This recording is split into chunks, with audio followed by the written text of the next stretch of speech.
சென்னை உயர்நீதிமன்றத்தில் 100 ஆண்டுகளுக்கு மேல் பழமையான வழக்கறிஞர் சங்கமான சென்னை உயர்நீதிமன்றம் வழக்கறிஞர் சங்கத்திற்கு 2 ஆண்டுகளுக்கு ஒருமுறை தேர்தல் நடத்தப்பட்டு வந்தது.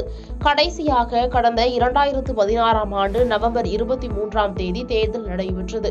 அப்போது தேர்ந்தெடுக்கப்பட்ட நிர்வாகிகளின் பதவிக்காலம் கடந்த 2018ஆம் ஆண்டு முடிவடைந்தது.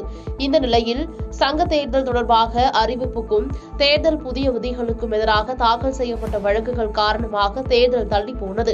அதன் பின்னர் கடந்த ஜனவரி 9ஆம் தேதி தேர்தல் அறிவிக்கப்பட்டு வாக்குப்பதிவு தொடங்கியவுடன் வழக்கறிஞர்கள் இடையே ஏற்பட்ட மோதல் காரணமாக தேர்தல் மீண்டும் ரத்து செய்யப்பட்டது.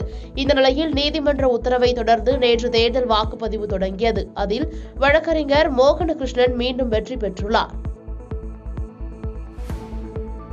பாதகம் செய்பவரை கண்டால் நாம் பயங்கொள்ளலாகாது பாப்பா, மோதி மிதித்து விடு பாப்பா, அவர் முகத்தில் உமிழ்ந்து விடு பாப்பா. அண்மை செய்திகளை உடனுக்குடன் தெரிந்து கொள்ள இணைந்திருங்கள் இயம்நாடு தொலைக்காட்சியுடன்.